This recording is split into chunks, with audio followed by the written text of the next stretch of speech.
Hey, what is going on, everybody? Bladecifer here, and today I have for you guys another video of Black Clover Mobile. Inside today's video, guys, we're going to be talking about the Kiato and Kahano banner that is actually going to be dropping tomorrow for you guys as well. So if you guys are interested in this, be sure to sit back, relax, and enjoy the video. We are on our freaking road to 2K here. I think we're like at least 6 or 7 subscribers away. So heck, we're going to keep on pushing out this content for you guys as much as possible to hit that goal. All right, so talking about Kiato and Kahano here is fairly interesting because we already do know that we have Kiato immediately being one of the hardest heavy hitters in the game, as well as Kahano being a pretty okay-ish barrier healer herself here. Now, if we go ahead and take a look in the glossary here, they are already in here. They've been here for quite some time, I think, here, in which now we're able to see them immediately and check out some of their skills. So Mr. Kiato here is a single target DPS here with some nice actual DPS type move, or at least DPS type moves here, and a skill 2 that is the AoE skill 2 here that also gives him some nice buffs. So this character himself has a lot to actually offer to you, whether it just comes down to straight up pure damage here, while also doing some nice buffing for himself as well. So if we take a look at his skill 1 here, we're actually able to see that he ends up buffing himself with damage increase here, 15%, and this is only if a buff is on him. So of course, if you do have a buffer that is buffing him, he's able to give himself another buff, giving you 15% chance of damage dealt. Now, alongside this, of course, he does have a skill 2 here that with after attacks here, he will grant himself 10% crit rate at least here. And this is every time he does an after attack here. And if a buff is present, he's able to get a buff off of that as well. Now, by upgrading this, of course, he does get his skills up in percentages for attack and aim attack here, eventually giving you some crit rate out the deal as well. Going ahead with the ultimate here, which is definitely his best piece here immediately, is he's able to actually increase his attack, at least his accuracy, for every active buff here by 15% here. And if there are 2 or more buffs active on him here, attacks against enemies will become a crit. So he is a really crit oriented type character here that does a lot of damage on the field and really can be very fearsome to anyone with Noel or any unit in general, especially once he does pop off that ult and is properly stacked here.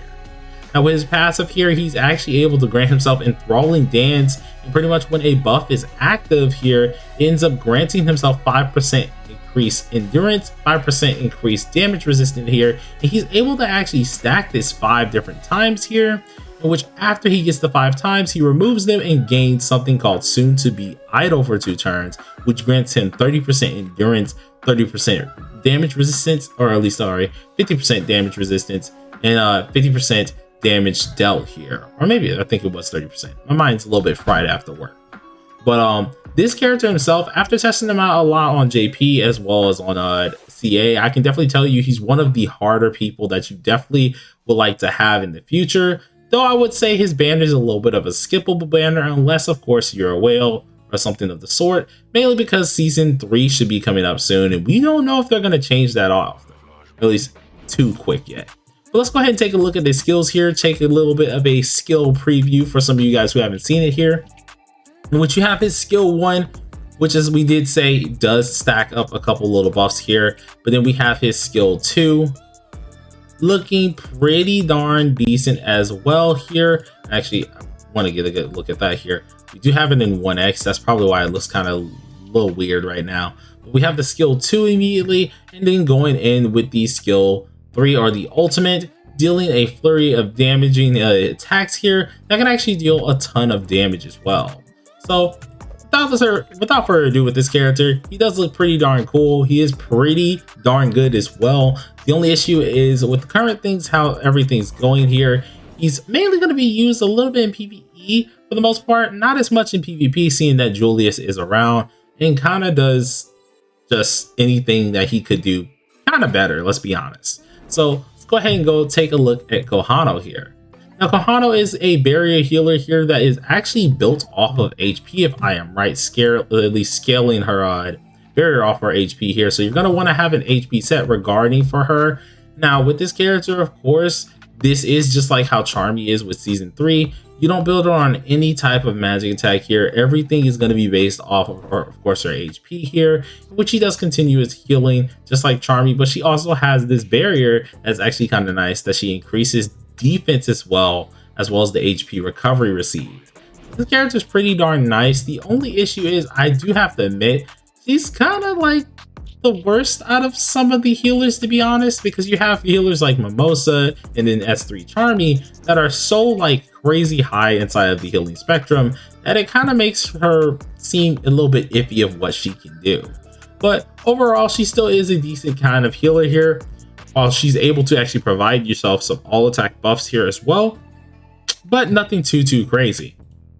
Now with her passive here for getting the LR, she does increase her max HP by 10%, so it's surely nice to get that. And then of course, if you get some dupes here, she's able to reduce damage just like kind of Mimosa does as well.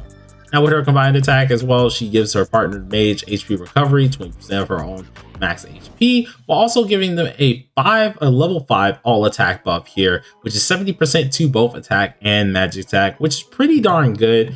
But once again, this is one of the characters that you may not be using in PvP or too much in PvE, at least until we need the 3 teams for at least another thing here. But let's go ahead and take a look at least on their skills here, or at least see how she looks for the most part.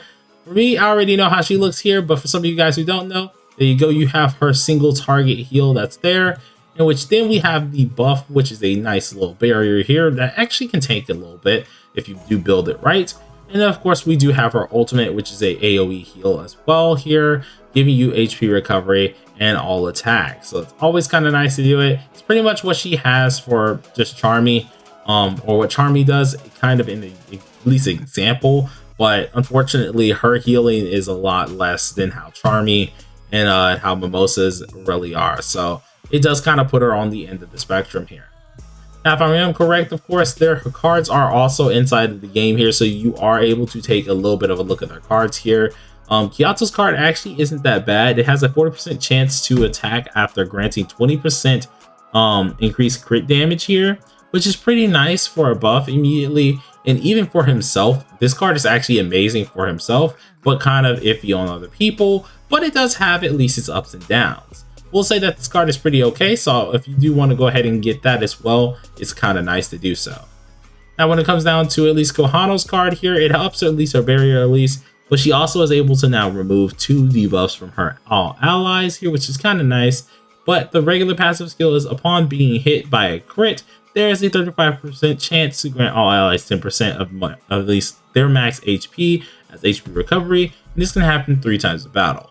Now, this is kind of iffy because yes, it is, if you do get hit by a crit, you do have a nice 30% chance to get that, or 35% chance to get that here, but it's only 3 times, so it's limited once again. 2, as well, it's kind of iffy because the 35% is not really that high of a chance in general. So seeing that you have something like that for her on the card, it kind of makes it a little bit less worth it, at least in my opinion. All right, you guys let me know if you're going to be summoning for Kaito and Kahano down below in the comment section here. I'll have another video out for you guys immediately tomorrow as well. I'm going to try and at least get that prepared. And of course, if you are in the Discord, be sure to take a look at that. I just announced something that if you guys want some cheaper options for at least some black crystals and try and get your account looking kind of stacked, of course, be sure to jump in the Discord. There'll be a little bit of a channel in the announcement sections, or either in the different channel called Cough Cough BCM Shop, and take a look in there for some cheaper options on a couple crystals, if you know what I'm talking about. But till then, hope you guys enjoyed the video. If you did, slap that like button with your forehead and consider subscribing if you are new. I do daily BCM posts. Until next time, everybody, peace.